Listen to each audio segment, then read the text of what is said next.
Hello, this is Wyland with the FPV podcast, where we talk about the FPV community and everything we do with our radio-controlled machines. Before we get into the show, I just want to very quickly touch upon our Patreon giveaway. This is a monthly giveaway that we're going to be doing for our Patreon supporters. So we're going to be giving away a lot of great products. The first month, January, we're going to be giving away a GoPro and a couple of other things. So if you're interested in supporting the podcast and being entered into the giveaway, please go over to fpvpodcast.com. That's fpvpodcast.com. Before we get into the show, I just want to very quickly go through our newest Patreon supporters. So we got Tron P. I apologize if I got your name wrong, but I'm doing the best I can here. Thank you for being a new supporter. We got Zachary S. Zach, man, how's it going? He's a local here in Louisville. He moved up to Chicago. Hope you're doing well up there. Hope you're enjoying your FPV experience up there. Then we got Zach S. He's actually the person leading the Louisville FPV racing right now. Thank you so much for supporting us. And then we got Josh B. Again, thank you so much for supporting us. Hello, everyone. Welcome to this week's FPV podcast. This week, we have a return visitor. Jason, aka Lunchbox, is back from his tour. Actually, he's probably been back for a little while, but we're going to catch up with him. He's been into some shenanigans. He's been on the news. Apparently, he's pissed off PETA, which is going to... He is so much in trouble with PETA. We'll get into all of that. But some cool things to talk about. Don't forget, he's also launching his Lunchbox V2. Is that what you're calling it? Yeah, let's call it the Lunchbox V2. The Lunchbox V2, and we're going to get into a lot of that later because we're all looking forward to seeing that.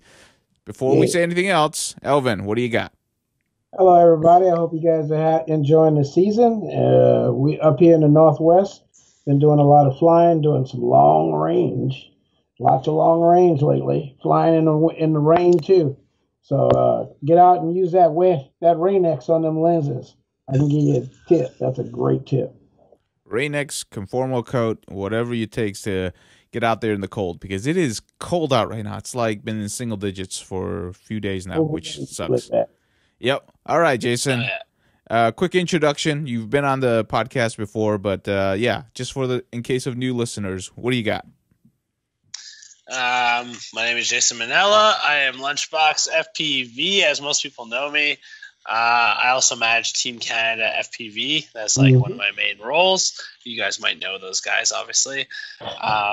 Yeah, that's basically it, man. That's who I am. I'm from Montreal, Canada. So up here in the frozen cold, getting used to digging 3 feet of snow out every day. I want to go fly. I'm super honored to be back on your guys' show. Love it. Hey. Thank you for coming back, man. Really appreciate having you here. Yep, always enjoy having you here. And he's definitely a guy with a lot to do in the FPV industry community. He's also a tinkerer, as you know, so he produces a lot of things whenever he gets a chance to. But the last we saw of him, he was actually at MDX, and then he went on his tour from there. So we will start our conversation right there. MDX, how'd you enjoy yourself? You were down there with Team Canada. Seemed like you had a lot to do down there. Yeah, MDX, honestly, it was my personal first year. Last year, Ryan Nailed Up and Gab707 were at MDX, and they had such a good time. They were like, that was like basically flying in Tron, right? Like I felt like that's what I felt like. So MDX was actually one of my first races in a while where I actually participate, because most of you might know that I'm mostly the manager of Team Canada. So I don't compete as much as most people might think. I participate more on the social media side, sponsorship side, organization side, that type of stuff. So it was really fun to get to enter into a race and actually fly at MDX. So I put myself into the ranks, and I got to have some fun over there. And honestly, what a great event, right, guys? I mean, from a professional standpoint, the amount of professional pilots that were there, the organizers, everything that went on at MDX, I just had such a good time. I thought it was such an amazing event. So personally, I don't know how you guys felt about it, but I had such a good time at MDX. Oh, no, we had a great time. Me and Elvin, we were both working. We were working hard, but we enjoy meeting everybody down there. I didn't even get a chance talking to my boys. Exactly. There were people that came up to me. It's like, yeah, I saw you MDX. And I was like, dude, I didn't even see you. Where were you? I was like, right? And then I'm like apologizing. I was like, I'm sorry I didn't say hi to you. I literally so funny. talked. It's one cave, right? Yeah, exactly. It's like, I'm sorry. I should have talked to you, but I didn't even see you down there. It was just, I was working.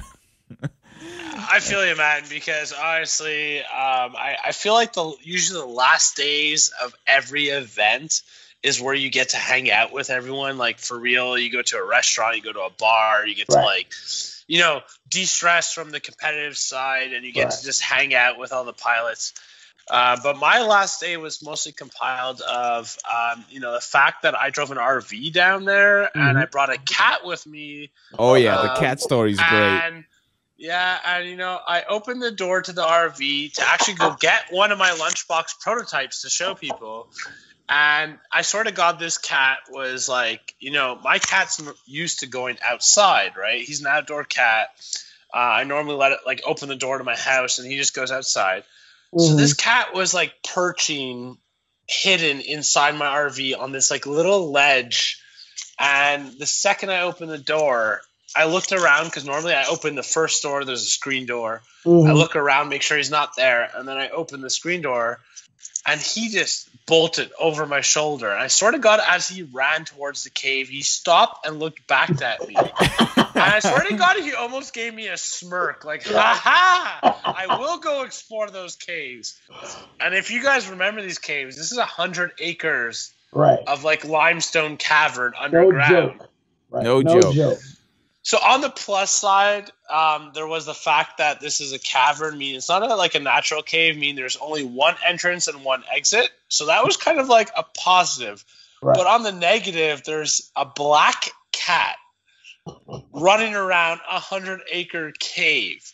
And so, not all of it is well lit. So, I mean, most of it is dark. I would say a good, like, 95% of that cave. After exploring it, 95% of the cave is not lit up. It's like just hidden from general public, because there's, like, zip lining in there. There's all these games you could do in there, right? But then, so the zip lining, when you get to that point, there's something actually called the Hole of Hell, where they actually lit up this, like, huge hole with red, and when you get there, it's really creepy looking. And then when you walk past that, you can walk for, like, another half an hour. And funny enough, the girl who was helping us out, she was just the nicest lady. I asked her, I'm like, hey, can you let me know when we get to the end of the cave? Because I'm just curious. So at one point, we were walking for over an hour, and I looked at her and I said, hey, when did we start? Like, have we hit the end of the cave? She's like, oh, we've been walking back for about 5 to 10 minutes now. So imagine your natural compass is spinning in circles, being like, wait, where are we right now? So I thought we had, like, hit the end of the cave, but apparently we were already walking back towards the entrance. Oh, man. So here's the funny thing. I was actually there when the cat got out. And yeah, you saw it. I remember seeing your face. You were laughing.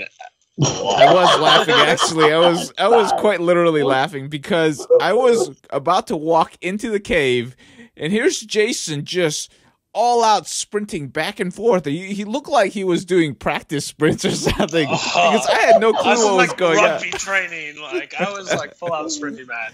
And I was like, hey, what's going on? And then the guy showed up, like, man, his cat got out, and we're trying to hunt down the cat. So I literally was walking right past the entrance, and the cat was just perched there, looked at me, and then darted into the cave. And you just see Jason go, oh, no! God. I think the funniest part of that, though, is that they showed me the security footage, because they were like, hey, maybe we could check the cameras to see where the cat's at. And all you see is me running like a tank at full speed, faster than you'd ever see someone my size running, into a dark hole with a dark dot in front of me. And the dot just disappears, and you just see me, like, face plant into the dirt on the security footage. I was trying to run so fast I couldn't even catch my own feet. Like, oh man! And you guys have to, like, I don't know if you guys knew, but my, like, fiance's birthday was the day after. So imagine if, like, she had to wake up without her, like, baby cat in the morning, right? Like, that's like we haven't had kids yet. We're gonna get married in June, so, like, our cat's like our baby, basically. basically. So imagine waking up on your birthday and your baby's lost in a 100-acre cabin. So in my head, I was like, I need to find this cat. I'm going to get this cat. And I mean, we did, right? We found the cat. Well, So, before you end that story, what was funny is like I was trying to help Jason, so I was talking to the guy. It's like I remember. It's like, so like what's gonna happen? He's like, well, there's only one in and out entrance, so we know when the cat's gonna come out because they're always on film. So it's like, okay, great. So like, don't like other animals get in there? He's like, yeah, but like we never see them come out. There is actually one other entrance, by the way.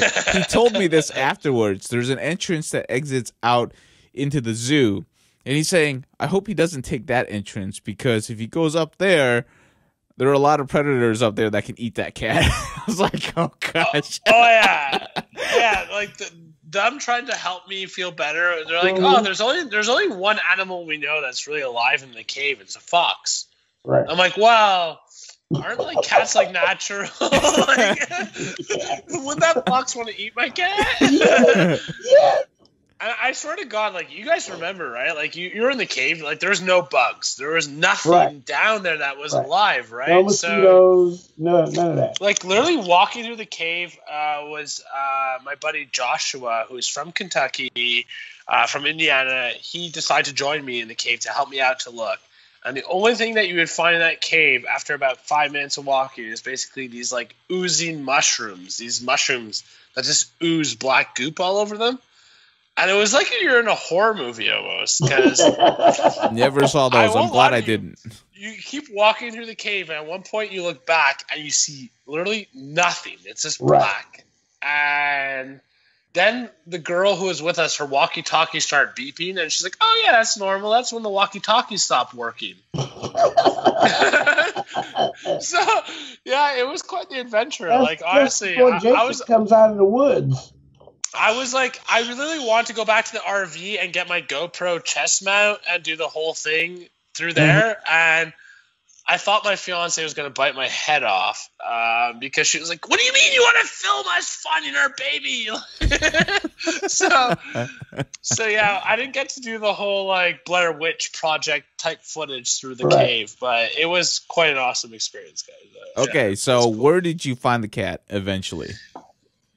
So funny enough, as we were coming out of the cave and, you know, my fiance was pretty much in tears at this point. She's like, you know, we're never going to find this cat. He's gone. So I'm calling his name. His name is Lucky, by the way, because he's lucky. So I'm calling Lucky, and all I hear is, nah! And if you guys remember, the last day of MDX was like insane thunderstorms and crazy downpour. So my RV was parked like right in front of the cave, and at one point, I guess he must have tried to go back to the RV to get food or his litter or whatever it was, and he couldn't make it. So he was sitting underneath like a Christmas tree right in front of the cave entrance, just sitting there crying until I picked him up. So like I got over there and he was just crying, and I just picked him up, and I won't lie to you, he didn't leave the RV for like 3 days after that. Like he would get he learned his lesson. He learned his lesson. He would get to the stairs of the RV and he'd just sit there and look outside, and he wouldn't even move, and he'd go back inside again. Maybe he saw the fox. Right, he might have seen the fox. He might have had to run for his life. Like, who knows? He was in there with racing drones, zip liners, like trucks driving around, like. That's why, like, the girl at the entrance is like, "Oh, you have to wait till like after 9 o'clock tonight when everything shuts down, and he can maybe hear you, or you can hear him, right?" Because if you guys remember, there's like food trucks, zip lining, like drone racing, like you can't hear anything in there. So he's a black cat, so he was hiding in a hole somewhere. Well, he figured it out at the end how to get out. I was amazed that you found the cat, to be honest with you, because when I walked away, I was like, I don't think he's going to find that cat. That is a big cave. I'm not going to lie. I had some of those instincts inside of me, but for the better part, for the rest of my 30-day trip to go well, I was really like, I'm going to find that cat. My cat is in that cave. They told me there's one entrance. He's there. I'll find him eventually, right? So You did. yeah, it all worked out. Yeah, it worked out, and he became the traveling kitty basically after that. Like he just, He didn't want to leave that damn RV, I bet. oh yeah, he got to travel, all around with us. He even got to go on a plane, right? So how many cats have been on a plane? So That's pretty good. No, Yeah. that's That'll good. probably blow his mind. Now, yeah, my fiance, like, you're not supposed to take your cat out of the bag while you're flying. But he was crying a lot on the plane, so she took him out of the bag and just like hit him in her coat, and he just slept in her coat the whole flight home. Wow. 3 hour flight home, he just slept the whole time. there you go. Now, while you're at the cave, you and Elvin were powwowing about a new FPV cam, and Elvin hasn't, be quieted about this cam since this time. So I can understand why. So, okay, give me your take. And Elvin, like, how did you get onto this subject anyways? I don't know, like, okay, so like Jason New hype train, right? Right. About a camera? Jason, I don't know. Jason. Well, cameras like VTX is not. I got my VTX. Something that's reliable, is consistent. It does what it's supposed to do. You just got to treat it like you're supposed to. And realize that when you crash into a wall at 80 miles an hour, stuff is going to break. But the thing is that cameras are different. Like depending on how well you can see, depends on how well you can fly in a lot of cases. And if you're not getting, fast enough information from the camera, then you can't see and judge where things are at, 5 feet out in front of you, whether it's 5 feet now or 5 feet in the next 50 milliseconds, So, if you run into that case, then, we've all had, well, some of us, not you newer guys, maybe not, but I've had some cameras that were 50, 60, 70 millisecond delay, and you find out after paying $190 for them that you can't use these things to fly with, they're useless. So when I saw Jason's Facebook post, and he was doing a couple of little giveaways, and when he started doing the double two Cadex cameras a month, I was like, okay, now wait a minute, now what? He not just playing, you know what I mean? He's making a statement. If they're doing two cameras, they're doing something different. So I decided that I talked to Jason. Jason told me about the Cadex camera, the size, the color, crisp, the response time. I was like, yeah, I want to get one of those, and I did. And I can tell you, as a person who flies every day, and I've had pretty much almost every camera on the market, almost. These things are just great. Like that, the S1, I got to ride around. I got an SDR one, and it's mind blowing. Like I literally tell people, when you think that your camera should go to black and white, it's still showing color. Well, their low light capacity is what I'm so impressed with. That when you go from lots of light to low light, whether it's even going from nighttime to daytime, but even going like from that. Even going from like coming over the top of trees and then the sun's right there, and the way that flashes, it's so fast at its response. The lens, I think it's their lens technology. Honestly, at the end of the day, when we talk about cameras, a lot of people always talk about GoPros and why we use GoPro lenses on a lot of our run cams or Fox series. You'll buy a GoPro lens off Amazon, you'll put it on there, that much better video from the sensor.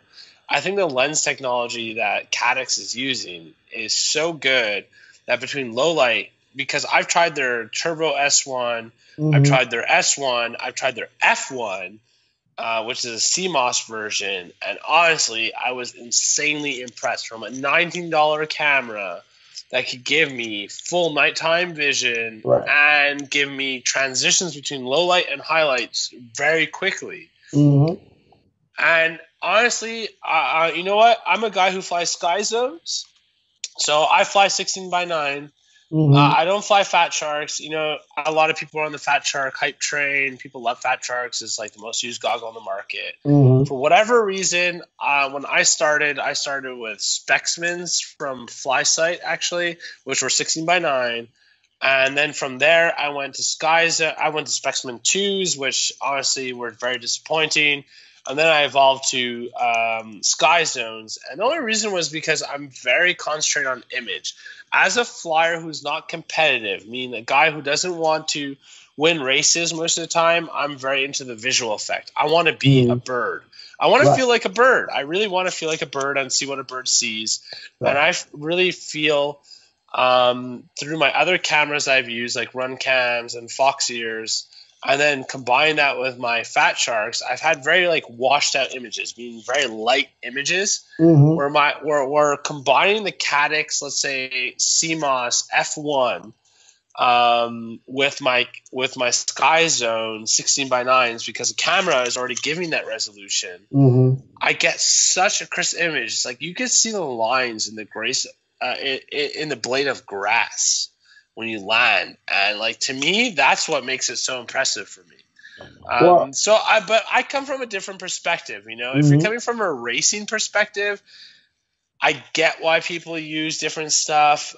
You know, I put on racing goggles of like guys on Team Canada, and I've seen the way that they tune their goggles, and when you fly, all you see is the gates and the obstacles. Like everything else is so washed out in the image that all you see is the obstacles, right? You see the holes, and that's what you hit.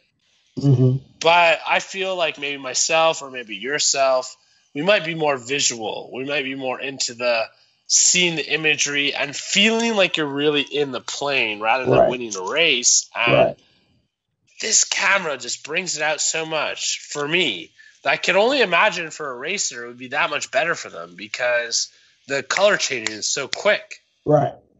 And I can contest to this last weekend we were out in the early afternoon, and the light, like I told somebody, I said, hey, remember now that light, the sun's gonna come over the top of that tree right as we make that turn, so you guys are gonna get blinded out. And he said that's not going to bother you. I said, no, I got the right camera. Yeah, exactly, right? Honestly, though, you feel that way on the track with it. You're right. And I didn't have a problem when I made that turn in that direction where the sun was coming from. It didn't wash out. I didn't get the flare that you get with some of the other cameras. You get that whoosh, and then that like whiteout. You get a whiteout and then a snap back to color, right? Right. That split second means a lot when you're on a tight track or if you're on a tight course or something like that. I can only imagine for a racer, right? Like we're flying just, having fun and kind of going around and, looking at visuals. But imagine a racer who's coming on a track and he hits a gate and the sun is low. He would love for himself to see the next gate instead of just a flash of light. And I think that's where they come in. I think other cameras have those capabilities, but the settings of the Cadix combined with their lens, I think just gives that by default. Meaning, like, if you're a new drone user, you're someone who's just starting in this industry, you know nothing about tuning, you know nothing about imagery, you know nothing about photography, you know nothing about anything, but you want to fly a drone, this camera gives you the best default settings. I think. I will. Because you've flown probably like the Rotor Riot version of the Run Cam. Obviously, if you fly that, I mean, their settings are so beautiful. It looks amazing. But they had to go into the OSD. They had to tune that to do that for them. And it takes this camera is what? It was $39.99 out of the box. The Turbo S1, I think, is $39.99 out of the box. And fully tuned for full day and night. And that's what I like about them. No, and from what I know like personally, night day flight too. Go ahead, why? What you got to say? Now, I just want your perspective on which cameras that you like the best. So, for you, Lunchbox, which camera do you like flying with for the best imagery? And I guess all of them have pretty much the same response times for that, like dart change.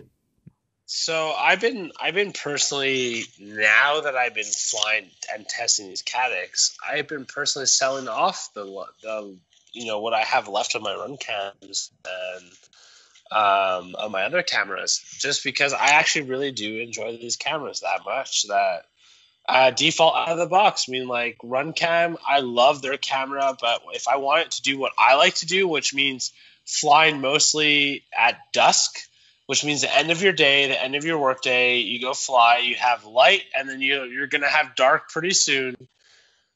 The Cadix have just been, performing way better than the other cameras. So personally, I've been selling off the rest of my run cam Okay. stuff, V2s, my run Gotcha. cam V1s. I've just been kind of like liquidating what So I which have. Cadix do you fly with? So depending what you actually fly with the goggles, I like the F1 CMOS version, which is weird for some people, but I fly with Sky Zones, which is 16x9. No, you're not. That's not weird. That's not weird. It's not weird for a lot of people. So a lot of people we are on point. not. We on point. So if we want to talk about it, I guess that's something important to talk about. If you want to separate the racers from the visual flyers, I would say you want to go with the Micro F1 because your goggles, if you're really into visuals, you're probably flying Sky Zones or Fly Sights or Amways, which focus more on the quality, I think, of the picture. Where Fat Sharks are really concentrated on the speed of the picture, their latency. I could give that to Fat Shark any day. They are the best latency progressive goggles with the modules and everything they have. They have the best with that. But if you're looking for video and quality of actual what you're seeing while you're flying, if you're not a racer, those Cadix F1s mixed in with Sky Zones or Amways or any of those 16x9 type goggles, I feel you have the best video. Okay, sounds good. Now, the F1s are the CMOS ones, which means they have a little bit more latency when it gets transmitted back to you. But for the most part, if you're not racing, if you're not trying to go, 90 miles an hour, you're really not going to, you're not going to miss it. You'll adjust. Like anything else as humans, you'll adjust. And if you're racing, you have that Turbo S1 or Turbo Micro S1 from Cadix that are for racing, which means I've tried those and they're beautiful image. They work just as well. And if you're racing, I can see why those would be more compatible for you. Definitely. All right. So, Elvin, what about you? Favorite cam, or what do you use? Well, right now I have the Turbo F1s, and I have the SDR one. I have two of those now, and they're multiplying. In the neighborhood. They're taking up their own spots over here. Anyway, but I like the CMOS one because the light handling capabilities, super quick, super responsive for light. Because like Lunchbox was talking about flying at dusk, I do a lot of that. End of your day, right? CMOS cameras. One of the things that I remember from back in the day is CMOS cameras handle the transition between light and dark faster. And so like you can get that snap. The processing of the CMOS is for light emission, right? Usually CMOS is an IR camera, which means it's infrared. So you can usually see better in close to dark or after dark with a CMOS camera. CCD, you're going to see better through the day. And usually the problem with the problem usually with CCD is the processing time.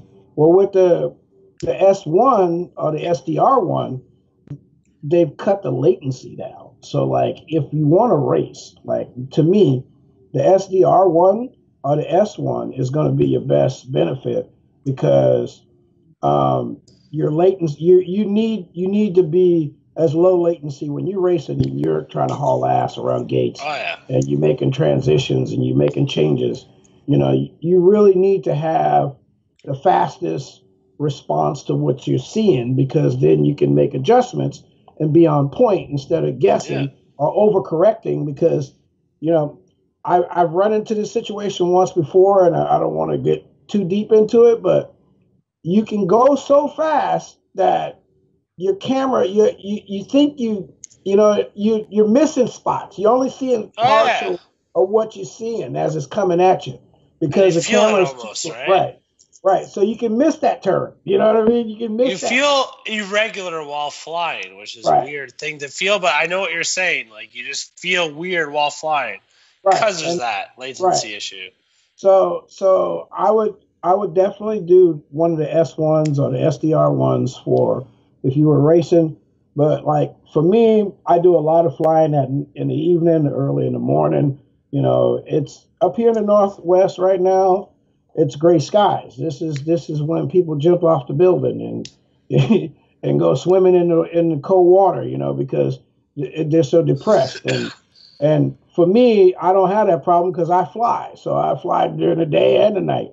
And the F1 camera gives you that performance to be able to leave the house and not care what time of the day it is. Which you wouldn't normally get from a CMOS, right? Like, if you think of like the history of CMOS and where we come from, if any of us are OGs in this industry, obviously. Sorry, I saw your face reaction. I had to react to that. But we all know, if you're coming from OGs in this industry, CMOS was like the downfall of your camera capability normally, right? Yeah, you were like you're like, oh man, I gotta buy a CMOS, like it's all I can afford, or whatever it was at the time. CMOS wasn't what you wanted, but now it is. I guess it comes down to what are you doing with your racing drone? Because when it comes down to a racing drone today, at the end of the day, we have to start separating what is a racing drone. Are you competitively flying or are you racing around objects for fun? Right. I think that should be something to be discussed, right? Like there is competitive racing drones, and then there is also, drones that react like racing drones, but more for your pleasure, right? So I think we still have to bring that hobby factor into this, right? Like not everyone's out there to become a professional racer. True that.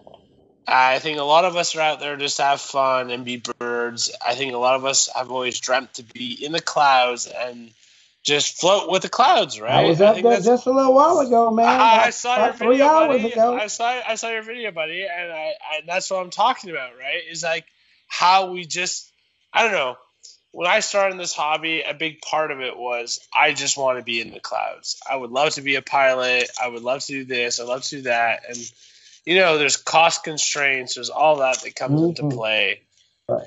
So what do you want to use to make you fly in the clouds the best? And when we come down to it, when we come to an average user, I think a lot of companies are hitting the mark on what the average user uses and what a competitor uses. So a lot of companies are pushing that threshold of like, what is the best ESC? What is the best camera? What is the best this? What is the best that?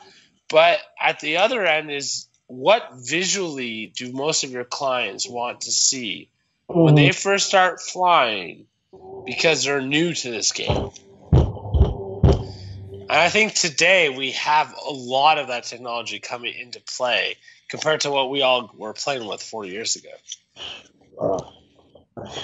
Hey, it's always vast changes, right? But we're glad to see that definitely there is more competition in the, I guess, FPV camera market. But, I mean, we've already heard it from Hammy, right? It's like the reason why it's so cheap is because they're basically cutting their own revenue. They're basically almost selling these things at cost. So enjoy it while you can, because it might not stay that way. Eventually prices may rise. I hope so. I hope that's the case. It's either that they're selling at their cost, or they are a high-end security company coming into this business and trying to set a value of where people should be. I think it could play two ways, right? That's the one I think it is. Like when I talk to because Caddx is a big security company. They're massively world renowned as a really massively large known security business. So they're not coming out of nowhere. In FPV, they're coming out of nowhere. But in the world of security cameras, lenses, data transfer, and encryption and all that, they are definitely a stronghold in this business. Now, for sure. For sure. Yeah. They put their foot down. Yeah, they're definitely OEMs for cameras. We're like RunCam and Foxeer, I think, were developed for the FPV community, right? Like, was RunCam around before FPV?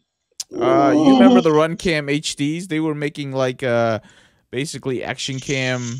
Action cam. I don't want to say knockoffs. They were making cheaper action cams. That's how I want to say it. Let's not call it that way, but like, I guess, was RunCam really a company until FPV came around? Oh, and was Foxeer? I mean, I guess as three of us individually, as tech enthusiasts in this world, did we know Foxeer and RunCam as companies before drones? No. Foxeer was a spin-off of the security cameras as well. They rebranded to Foxeer, right? So they were doing the exact same thing CADX is doing right now. Right. So their original website where I used to buy their stuff was like, what was it called? It was like Security Cam 2000, baby. Yes, that was it. That's it. Yeah, yeah, buddy. You got the I remember that. Website. Dude, you know what? They actually had pretty good shipping for a company overseas. I feel like my distributor account through them is still through that website. I just remembered that. Probably. No, they were easy to work with. They were cool. RunCam though, I don't remember RunCam. I don't know the history. I feel like there's space in this industry for a lot of companies, and at the end of the day, you know what? It comes down to people supporting who is bringing the new technology. And I would not support CADX unless I believed in what they're doing. And when I look at their company profile, they're like a high-end tech, high-security company that's been developing lenses and cameras for years. So it only makes sense for me to, support a company like that, right? I think so. Yeah, I agree. And like, I tried to poke at Hammy to see if like he like, I have a feeling like if they're this well, because like when you think of a security company, there's two things that they make, or three things actually. You have to make the camera, you have to make the recorder, and then you have to make a way to transport in between those. All of those things we actually use in FPV a heck of a lot. So yeah. So I'm just saying, I don't know. Okay, go ahead. Well, I'll say this too. Like one of the things that we keep talking about occasionally is lenses. Lenses are very. I've said this before, okay, and I said this back in the day when I first got involved in FPV because my dad's shop we had security systems, and then I'm the dumbass that had to put them together, and build them for him. So that was my job. That's how you eat, boy. And labor. And the thing is that we could tell you could buy a camera and buy a cheap lens to come with the camera. That's what my dad always said. He said, when you buy a camera, there's a cheap lens that comes with the camera. He said, what I want is the one that doesn't come with the camera. You got to buy separate. It's like when you buy a Nikon or a Canon. Right. Cheap lens, right? Right, and that's exactly why my dad's security systems we could see so much more was because the lenses made the difference. Like all the time when I'm putting a new lens or changing a lens after HS 12277 is the best lens, all the time when I'm changing a lens and I plug it, I start screwing it in to get it to focus.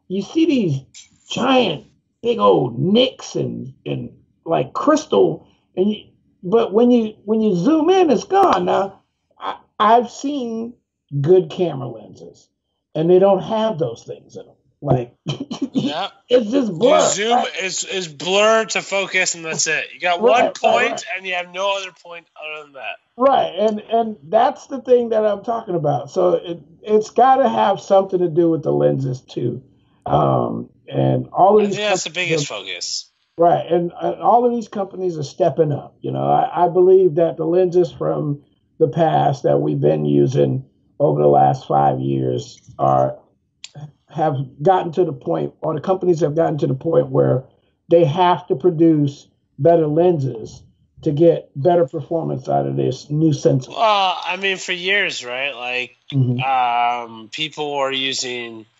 I could say from our own team, we were buying on Amazon, right? Like the GoPro lenses. And Mm-hmm. why we're doing that was to replace this default Foxier or default whatever lens camera we had, because those lenses honestly gave you why people were like, how do you have such good DVR footage? It's like, well, because like our camera has that better lens. That's it. Right. It was only because of that. It wasn't because of the sensor. It wasn't because of anything else. It was still a Foxier or a Runcam sensor, but with a better lens on top of Right. it. Yeah, I, definitely. I, Makes a difference. and I feel like Caddx just like kind of combined that together, and they came up with a solution because we needed that, right? Like, we're such a new industry. For 5 years, I could say for 5 years of racing, let's just talk about our community. We could say that for 5 years we've actually had real racing. In 5 years, we've had 2 camera companies only appear, which is the lowest amount we've seen from tech. When you In consider any industry. ESCs, motors, flight controllers, In any power industry. distribution, anything else that we buy as a mass, in cameras, we've only seen 2 competitors. So it's nice to see a third guy coming in and being like, hey, I think I have the technologies to dominate this market and do it at a good price. And that's what I've been seeing from them anyways. Yeah, definitely. Okay, we're moving on. It's been 40 minutes and we talked about cameras and cats. Cameras. Okay. Hey, I told you, like, We've talked about cats and we've talked about cameras. Exactly. Yeah. Okay. Cats. But I will say though, I totally agree with you for like GoPro lenses. It's also about the coatings. The coatings put on there are just as important as the quality of the lens. But that's another day that we'll talk about cameras. We're done. Let's let the community decide about the cameras now. Exactly. We've talked enough about it. Yeah. Okay, so you were at the start of your 30-day tour across the United States of America. Tell us a little bit about what you learned, because obviously you came to Kentucky. Hopefully you enjoyed yourself. You almost lost your cat, almost got eaten by a fox, but we won't say anything about that. We'll oh, we already did actually. Snack Kentucky, y'all. Okay, so why did you start this tour, and give us your highlights? So my original vision on this tour, as a creator of FPV products, I was like, I want to go out there and I want to go see all the guys who have been testing my Lunchbox V2. So I'd say 8 months prior to this tour, I actually hand delivered in LA a bunch of Lunchbox V2s to a bunch of guys. And I was like, hey, I want to get on a trip. I want to go see all these guys and see how they've been using my product and how they feel about it. So after MDX, my first trip was actually to Nashville, which is not where I met someone who had one of my boxes. I ended up staying there and hanging out with a crew there, which was like Nubs FPV and Gunslinger FPV and Jeff Bates and all those guys. Yep. Good guys. And I cannot even explain the hospitality these guys showed to me. Oh, yes. The drone community has one of the best hospitality crews I could ever explain to you guys. So I guess the biggest part of this conversation is like, I got into an RV. I've never lived in an RV. I've been a camper my whole life. Mm-hmm. I've been in a tent my whole life. I was a guy who went fishing with my dad every weekend and lived in a tent. I did all that thing. And an RV was like a luxurious vehicle that I never felt like I'd ever be in. But getting to go for 45 days to the U.S. with this luxurious vehicle, again, it was 1997, so I say luxurious. 1997 luxurious vehicle. I got to experience the kindness of the FPV community, which was, I think that's what I want to touch on the most, was the amount of people who are just willing to spend their day with you, show them around their town, show them all their FPV spots, and just grab your hand and basically just embark you into their journey. Because we've all been there, right? We've all been like, where do I want to fly? What do I want to see? We've all lived in towns where we've grown up our whole lives.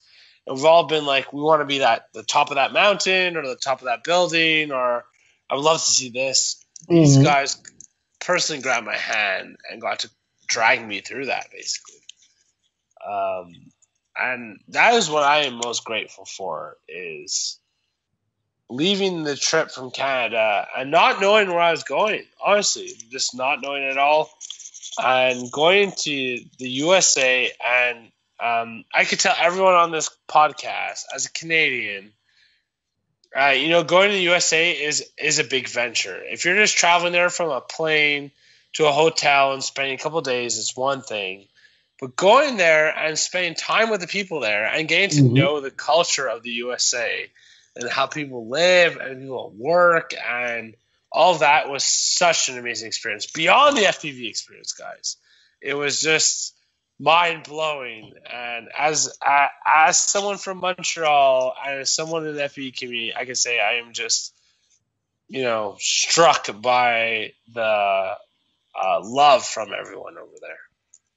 Definitely. So obviously you started off in Kentucky, went down to Nashville, had a little fun there. Where was like your next stop? Like how far north, west, east, south did you go? I know you made it all the way down to what, Florida? Did you make it any further? So I parked technically in New Braunfels, Texas, is where I left my RV. You parked in San Antonio. So I ended up going from MDX. I went to Nashville. I hang out with all the Nashville crew. They were such awesome guys. And then from there, I kind of like peeked over through Georgia. I went to Atlanta and I hung out with Wild Willie. So Wild Willie took me out for some tacos, actually. Yeah. So when I left Nashville, me and Wild Willie didn't realize that there was a time difference between where we were. So legit, me and Wild Willie, we planned a whole fly day. We're like, yo, bro, we're gonna hang out because I know Wild Willie. Me and him are OGs. We've known each other for a while. So I was like, yo, bro, let's hang out. Let's fly. I'll be in your town for the day. Right. And then soon to realize through Google Maps, obviously we had an hour time difference, which means a lot. When you're an FPV person, an hour means a lot to your son coming up and down. Right. So, like, to him, it was like end of work day. To me, it was like I'm coming to you at like your nighttime, basically. So, when I finally met up with him, it was basically we just ended up eating tacos together and chilling. And then he gave me a bunch of Google Map points throughout Atlanta where I could go fly the next day. Because he's like, I got school, man. He's like, I got life, Right. So gotta do what you gotta do. But yeah, it's cool that you met him, though, right? Yeah, I love Wild Willie. Honestly, I love Willie. He's an awesome guy. He's a young guy in our community. He's been killing it in DRL and most races throughout the summer. He's an awesome guy. So it was awesome to hang out with, Yeah, it was awesome to catch up with him. And he's like, yeah, let's go eat some tacos. I honestly felt very old because I'm like, he had all these names for these days of drinking, and I was just like, I don't know. So yeah, I felt a little bit old hanging out with Wild Will. He's a youngster. I'm about to be 30. I'm not like super old, but hey, you're the youngest guy on this podcast. Okay, I'll tell you this right now. I can tell you that, but they're not much younger than us guys, so that's how I felt being with Wild Willie. It's fun though. We still because I didn't know about like Taco Tuesdays and like Wild Wednesdays and like what was the Thursdays, my love? Wet Wednesdays. Okay, she just corrected me. She said it's Wet Wednesdays. Oh boy. Yeah, see, I don't know about these days. They don't exist in Canada, so. They do. Hey, as long as you had fun. All right. You heard that in the background, Doug. We just don't leave the house for that.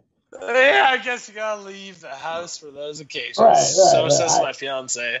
I'm sorry, I might be a turtle. I don't know. Okay, so met up with Wild Willie. Is that when you head down to Tampa to meet with Code Red, or did you go somewhere else first? Yeah, so after Nashville, I did the whole.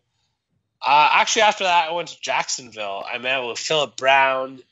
He's a TBS guy, which is really cool because he lived in a development where it was a very new development, which meant like everywhere around him there was lakes, trees, forests, everything, but nothing was built yet. Oh yeah, he had fun. So as an FPV pilot, you're like, wait, there's like 100 houses that no one occupies, and I can just fly through them. So that was amazing. And then from him, from Philip Brown, he was so nice. He kept us in for like 4 days. I'd say 4 days. We chilled with him for a weekend, and then from there we went down to Tampa. We met up with Code Red. If you guys know Code Red, I mean, he's a wild guy. He's a wild guy. He's nuts. He's nuts. Yeah. And I've met him before. So actually, I ended up spending a week with him. I spent like, I think 6 or 7 days with him. Dude, he's loony.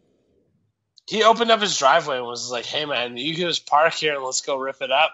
Right. And I had a lot of fun. Honestly, FPVing with him was a ton of fun.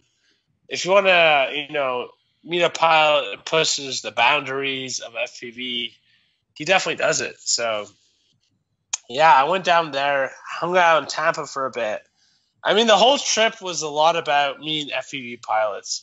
Code Red was definitely one of my Lunchbox FPV testers, and he got to use my Lunchbox for a couple months and tell me why he used it, what it was used for, like going to his sister school, presenting tiny whoops and all this type of stuff. So going down to him was honestly awesome, guys. It was just like, push your boundaries as an FPV pilot. You know when you get to sit beside someone who's been in FPV for so long, but he's that much better than you? That's how everyone. Yeah, that's how I felt getting to hang out with Code Red. Like, this guy is an OG, but he is a real OG. I mean, his skills are beyond what I could do, and getting to fly with him every day was really awesome. Honestly, just getting to push my limits, be like, I'm going to chase you. And then he's like, good luck, bro. Come chase me. So getting that enthusiasm. He talks a little shit, too. Oh, he does. That's the part. That's the part that he pushes you to those boundaries, right? That you've never been. And I love that factor of hanging out with him, to be honest. You can crash because you're laughing so hard because he didn't say something stupid and got you laughing and shit. That's the thing I remember about him, hanging out with him back in Atlanta for F3 Expo, with the rest of the big boys. And he brought me out downtown Missouri, Kansas. That was also, I could tell you, the first time that I heard someone's fiance tell him you better be strapped tonight, bro. So we went downtown to dive buildings in Kansas, and we went out at midnight. And his own loved one was concerned about bringing a gun with him on this trip to make sure that we were safe while we were there. As a Canadian, I could tell. I could tell you that was whoa, what's going on? We need to bring a gun out here. I'm gonna go fly a drone. Concerning. I need to go fly a drone, and I need a gun to make sure no one will hurt me while I'm flying my drone. Is that a general concern you guys have as a Canadian? I'm coming out of country right now. No. So I would say that the majority of the USA is not like Some that, right? some people in the U.S. is seen as a gun. That's me. Florida is a very pro-gun state, so I'm Yeah. sure, as like Florida, But Texas, are there Kentucky. certain parts? Are there certain parts of like certain cities where you'd be like, Oh, I would yeah. like to go fly that, and yeah. then Oh, you yeah. would feel like maybe I might need this Oh, Yeah. yeah. to make sure I'm okay. Right. Okay, And that so is, if I won't lie to you guys, that was the biggest respect I got of the USA. Never being there. I won't lie to you guys, like, me and my dad and most people in Canada that I know, we're always like, bunch of gun yahoos over there. Like, you guys are crazy with your guns, right? Like, everyone has guns. I'm not going to lie to you guys. Like, that's how people felt. But after living there for 45 days and going back to my dad and being like, hey, they're not gun yahoos. There's a reason why most people own firearms in the States. Right. Like, you need them. Like, it is important to your daily. In certain cases, certain. so I'm not gonna say everybody, but certain places I travel through the States, I learned that you might need these weapons to live your day-to-day life.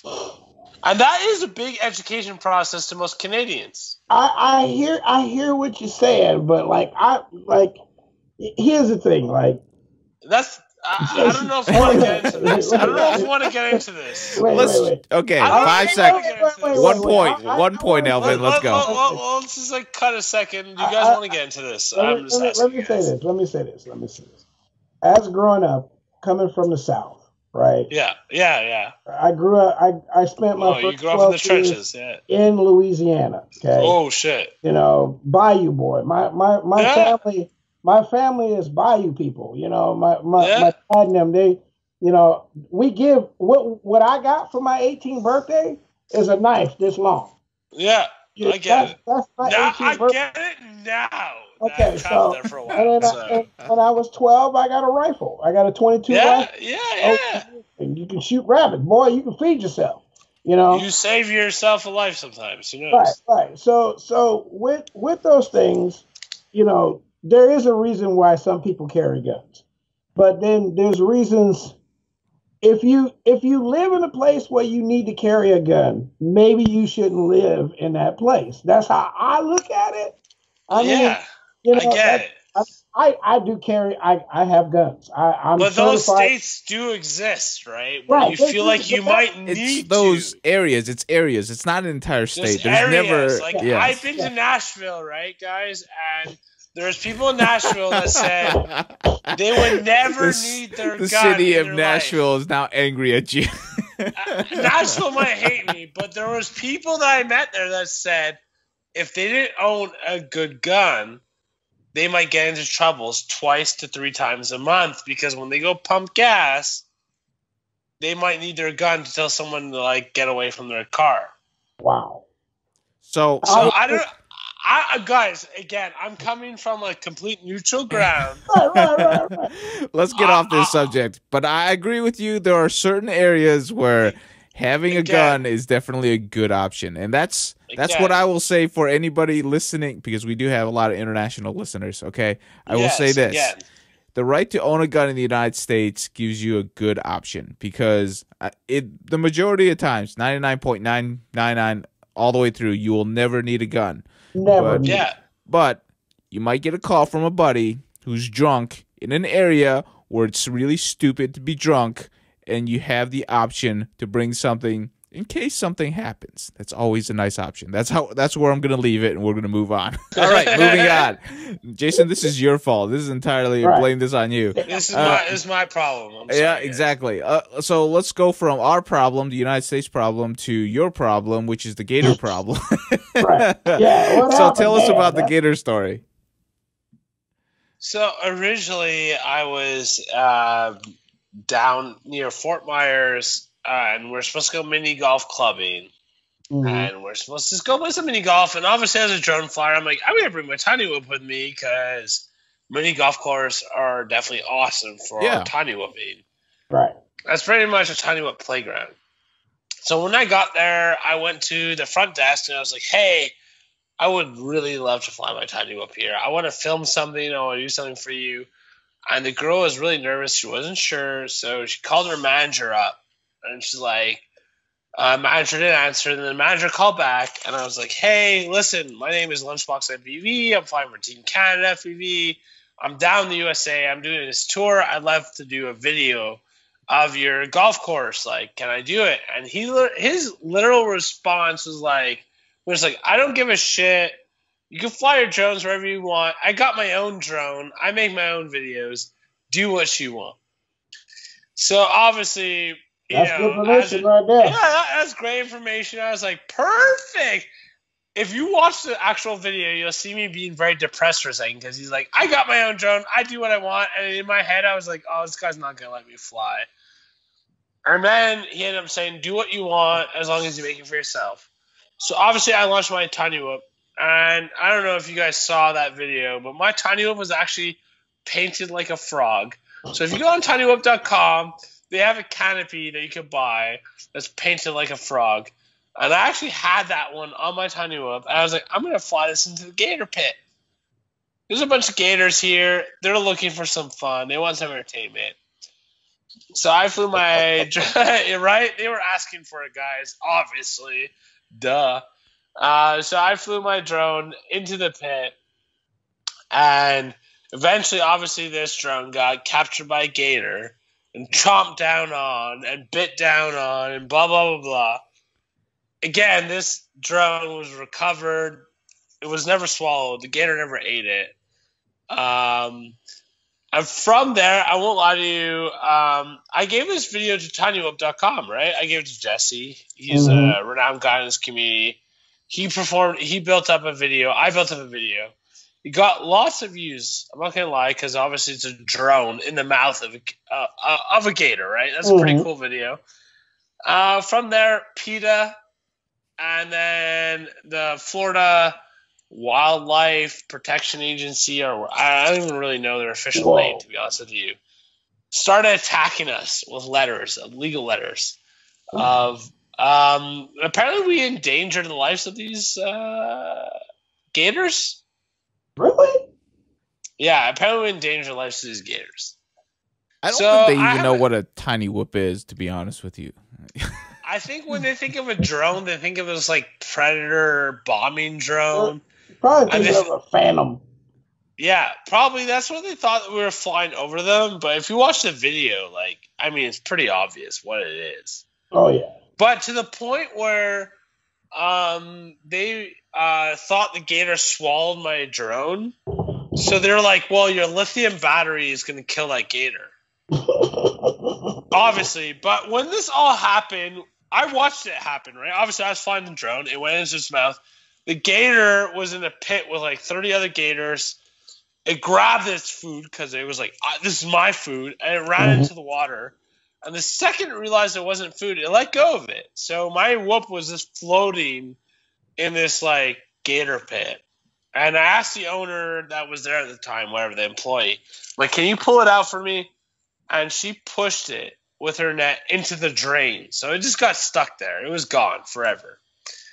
And then like a couple weeks later, I get a legal letter from the Wildlife Association saying, hey, this gator ate your battery. We're going to sue you for this.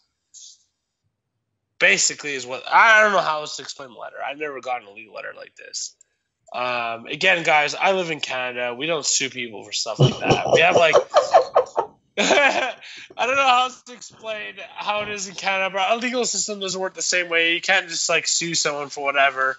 Right. So I get this letter. I'm like, what is this letter? So I resubmit it. They end up actually having to empty their gator pit. So the pit where the gators were all living, they had to empty it all out and then find my tiny whoop frame with everything on it. It had the camera, had the battery, everything was in the drain to prove to the Wildlife Association that I wasn't. The gator didn't swallow toxic materials and just spit it out. So I'm not really sure my repercussions right now, but I'm pretty sure I'm being sued for the price to do all of that. Oh I'm not my sure. God. I'm still not sure because I'm a tourist, right? Like I'm a Canadian tourist. Like I don't know the laws in the States. We work very differently, by the way, guys. Right, right. So like suing and all that stuff doesn't work in Canada. You can't just sue anybody in Canada. It's very different. And I have no clue what this means to me yet. I've received a bunch of legal letters. And what's amazing about our FPV community is probably like, I'd say like 10% of our pilots are lawyers. So they're all like on this and they're all like down to help out and help me figure out how to keep this video live. So we'll figure out how that works out. Well, I seen it and You know, the gator chumps on it good. I just don't know what to even say to that because it's like one of those things where it's like only Lunchbox figured out a way to get sued by PETA and the National Wildlife Safety. I don't even know, man. And the funniest part is like that same week is like I filmed a bunch of tiny whoop flights around a bunch of like what are those like big birds called? They have like red beaks, gray cranes.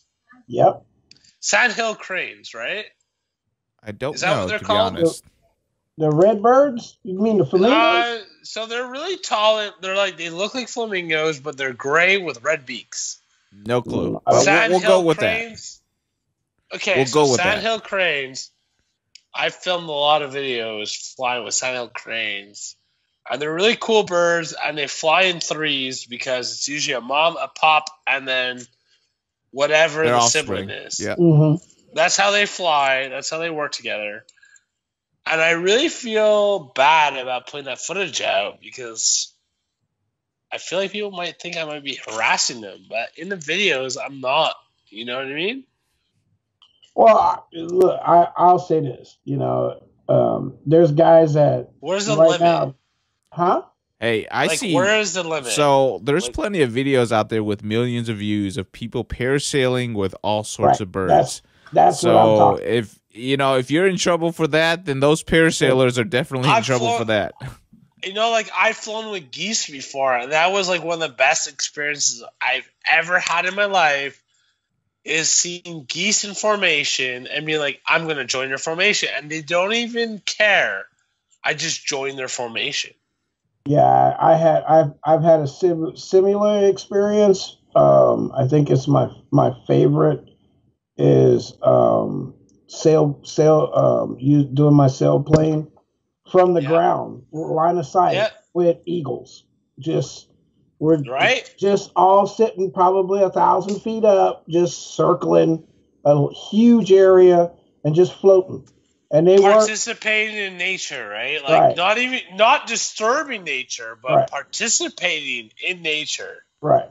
That's how I felt with like Canadian geese, right? Like you see them in their V formation, and then you just go join into the middle of the V, and you're like, "Hey, I'm part of you guys," and they don't even disperse. Right. They don't even care. They just figured, all right, it's another bird joining in. Like I feel like when you're a quad, they don't even see you as something different. They're just like, hey, if you join in on their formation, then you're part of them. And that's a cool experience to kind of think about while you're flying with the birds. Because, like, you know what, from Canada, all our geese go down south, right? Like, they always fly down south. Yeah, down here, dude, right down the street from my house. So when I first started up here, I was flying down south with the geese. And then when I was down in Topeka, Missouri, Kansas, like that area, we were just flying one day, and then all of a sudden geese came out of nowhere, and we just joined up with them, man. And the footage is just incredible. Like they're not even scared. They just let you join their group, which is really awesome. Come hang out with us, homie. Yeah, come hang out with us. Come hang out with us, homie. That's funny. And if you got crossfire and that stuff, man, like you go, like just go, right? Like if you're in a farm field and a bunch of geese pass you, like you could join them for a couple kilometers. There you go. You got it. You know what's up. Yeah. Hey, you know what? I think you're just being paranoid now. But right now, I wouldn't post it up either because I'm sure PETA is like looking at every single piece of whatever you're out there right now, and they're just going to be like, "Hey, listen, all I can say is I don't have nothing bad to say about those people. They they do protect some stuff. They do good shit, man. I got nothing against them. But you know, some things you know people are going to get upset about, and it's really nobody got hurt. Which is why I love our community, because we got that backing, man. Right, and I've seen stuff, you know, like that here we had a guy who ran over some ducks with an RC boat, and it turned out bad for the RC boat community here for a while. You know, nobody could use that pond for like 5 years. Hopefully all of that stuff gets resolved without much of an issue. That way you don't have to worry about, you know, all these legal ramifications. And to all the, you know, FPV pilots that are lawyers that are kind of helping out right now with this stuff, you know, kudos to you guys for helping out Lunchbox, because he obviously wasn't trying to do anything that was going to endanger an animal.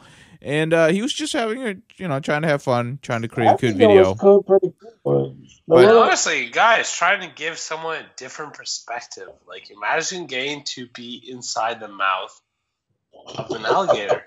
No, I'm not going there. Sorry, I'm not buying that one. But you know what? That one. You know, I'm not buying that one. But I will say that is realistic, my friend.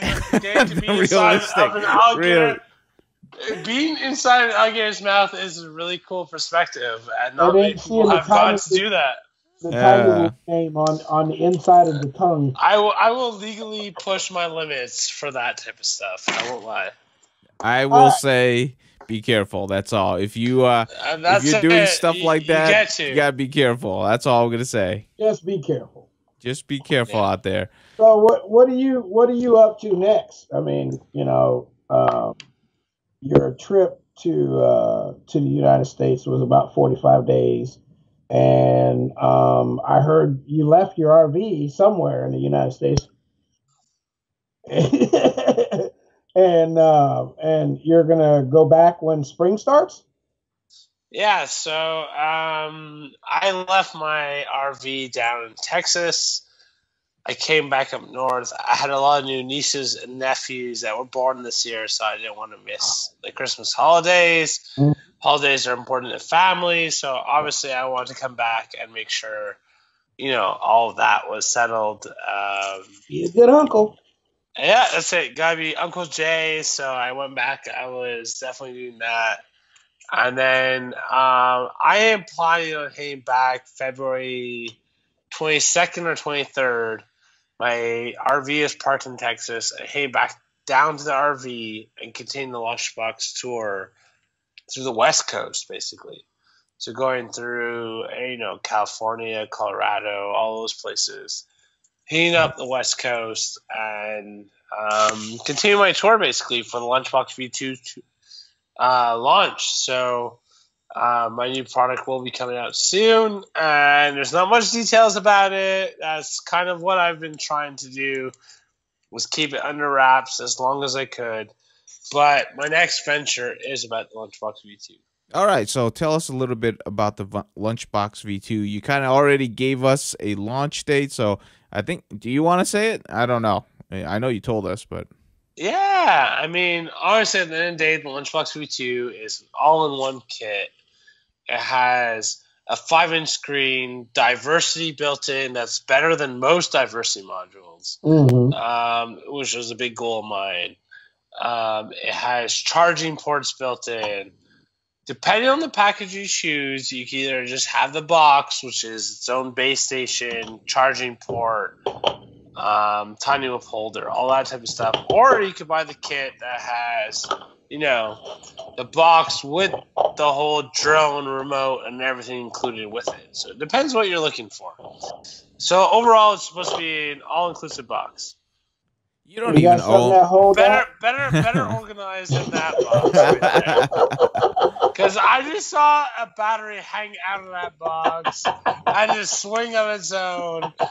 I mean, you didn't even do that on purpose, but it happened, and that was amazing. And there's a reason why we're building the Lunchbox. That's right. I just said I have a reason for Lunchbox V2. I'm honestly laughing out hard that one battery. That single battery came out and hung for a bit. That just made me laugh And it so didn't hard. fall out. It just fell. It's just right as you said it. And then Lunchbox V2 pulled it out and was like, what? That's how pretty awesome, real we though. are, guys. That's how real right. we are, guys. No, I'm glad you're still on that venture. I know you were preparing to do the Lunchbox tour down at MDX. You were sharing that with us. And, you know, we really hope that that is successful, because tiny whipping or micro drone racing, it's really popular right now. You know, almost anybody can get involved in that.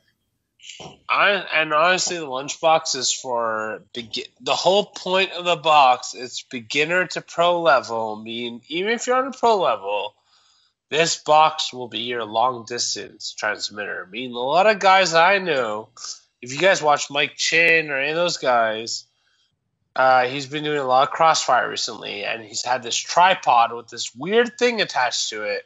And it's because he's been using the Lunchbox to go crossfire.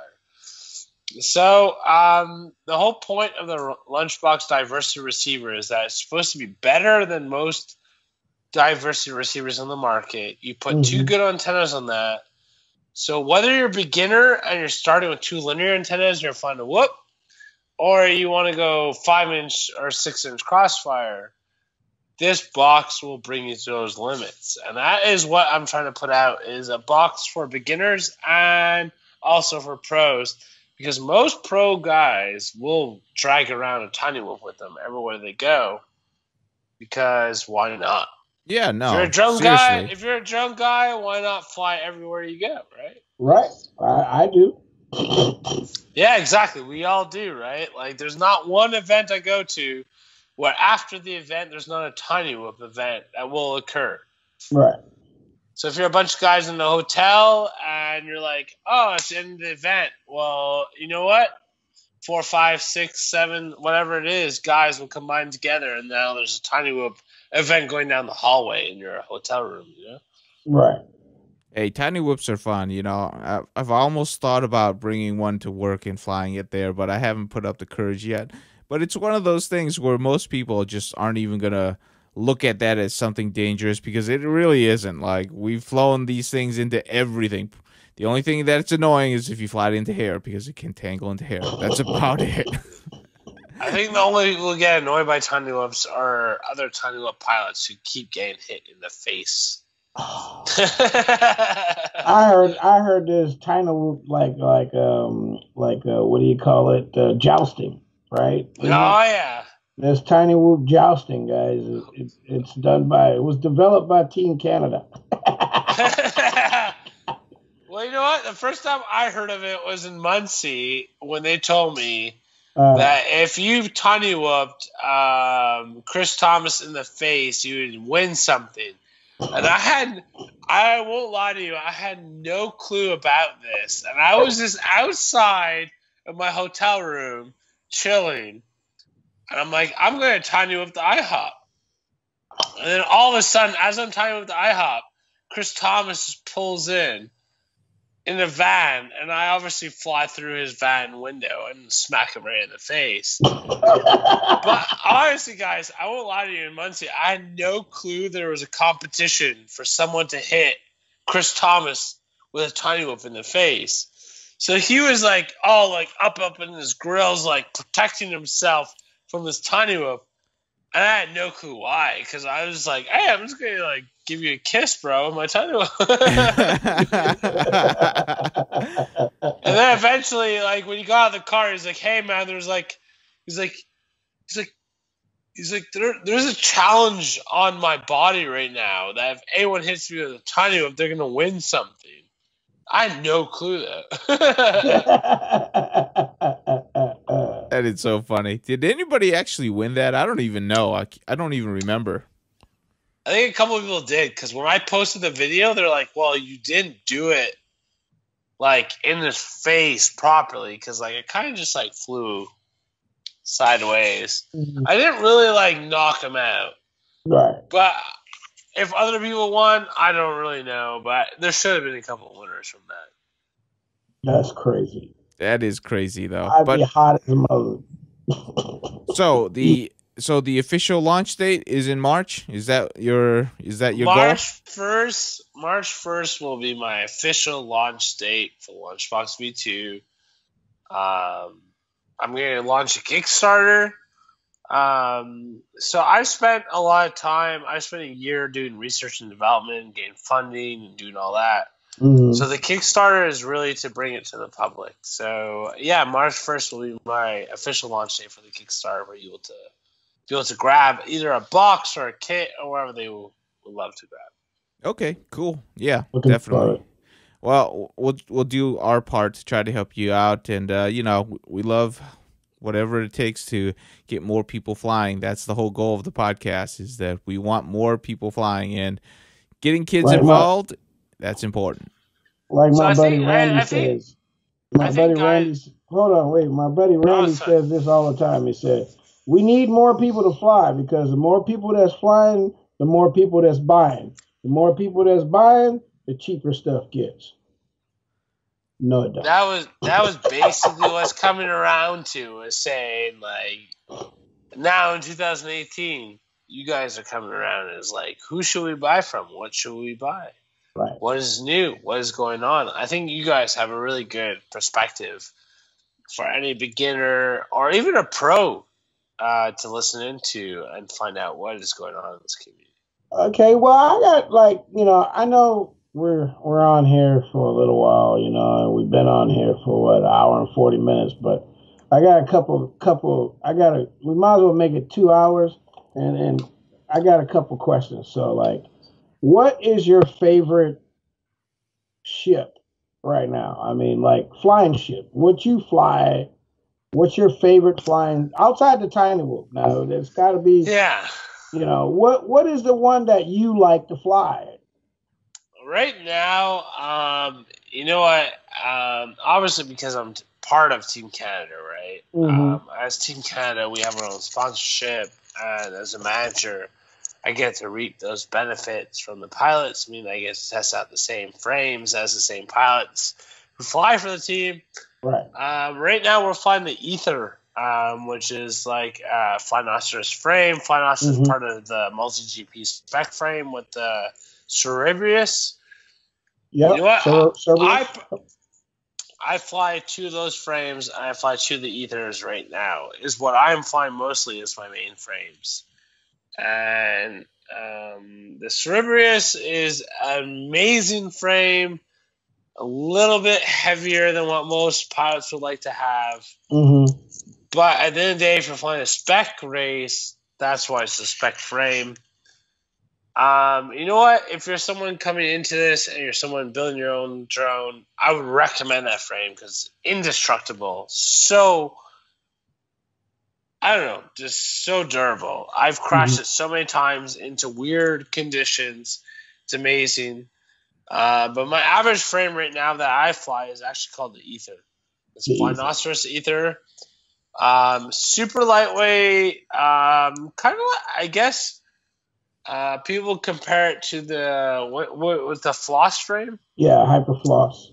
So hyperfloss or hyperlight or whatever you want to call it. I guess we're getting to the point where it's like there's no weight to your frame, basically, right? So I would say right now, as a favorite racing frame, if you want to talk racing, I'd say the Flynoceros Ether is an amazing frame because it comes in different arm lengths. So if you're a newbie, they have regular arms, which are way thicker. If you're a racer, they have really thin arms, which means you could buy those arms and you'll be that much lighter.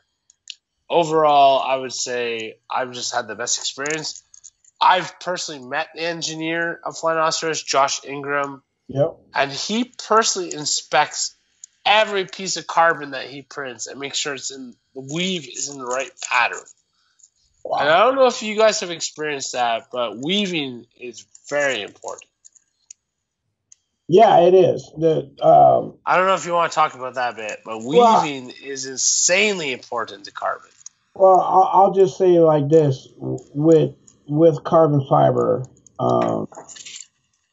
they've the military came out with the idea of overlaying carbon in different directions to get the strength up. Reduce the weight, increase the strength, and the whole idea was to lay carbon fiber not perpendicular to each other and as the weave is going, but at a difference between 35 and 45-degree angles. And when you lay in those factors and then use super lightweight, strong epoxy, then you increase the strength of the carbon fiber and you decrease in the weight.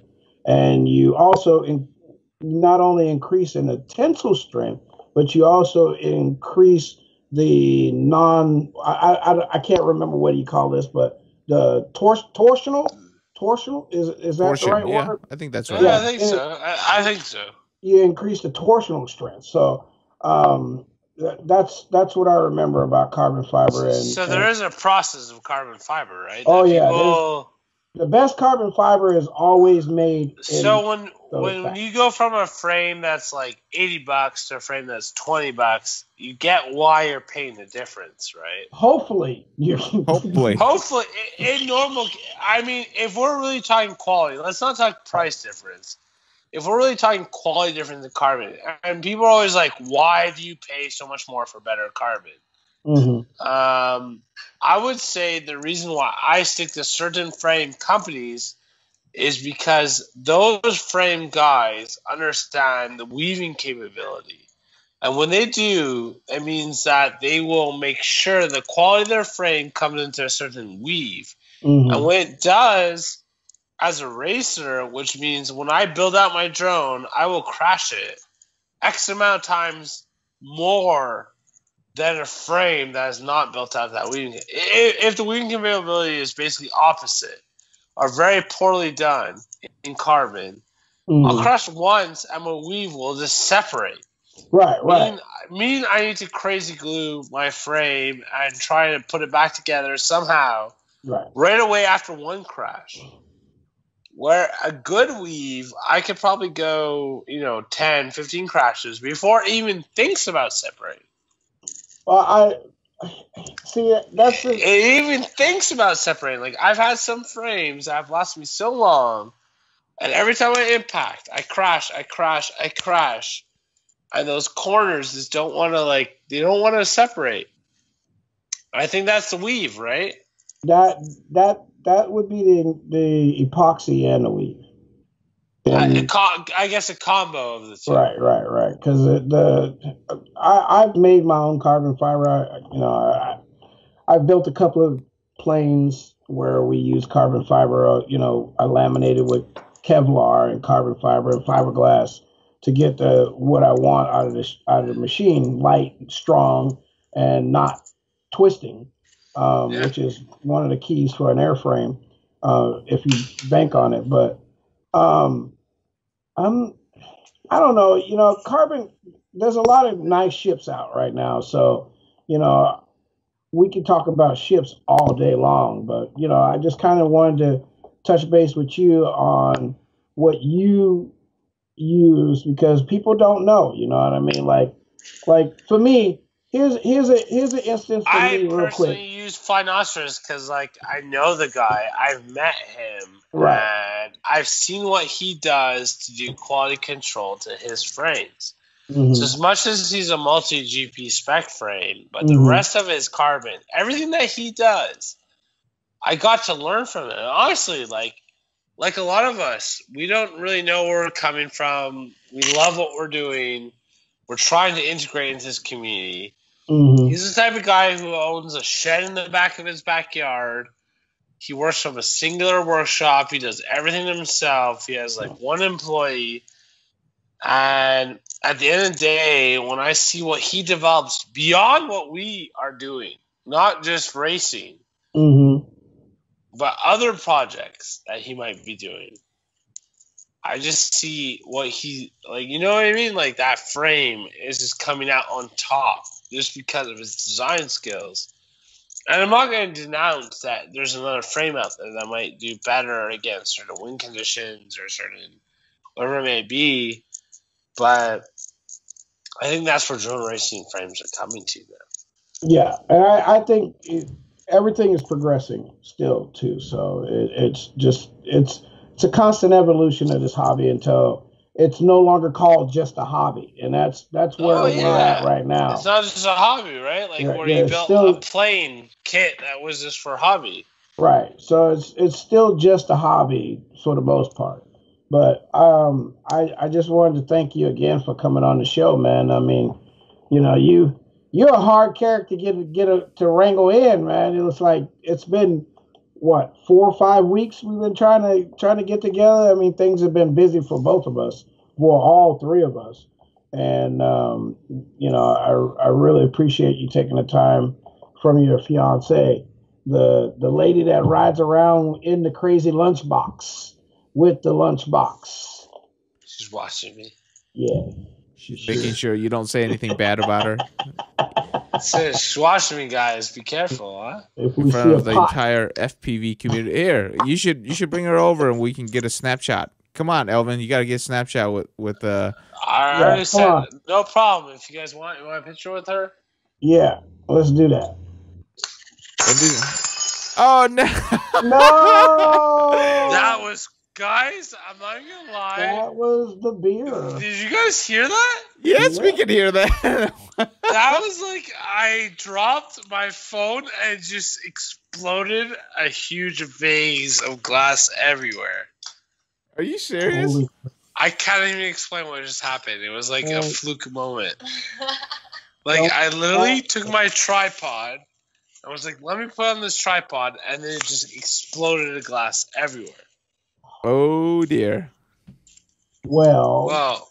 Okay, so we will not be doing that, and that was a terrible idea. Hold on, she's here. She's here. She got her. Sorry. Hold on. That's okay. I'm so sorry. It's good luck. It's good luck. It's good luck. He knows that he's got a winner. Did you get the picture? Yeah, I got it. All right, we got the picture. If you guys got the picture, it's I good. got it.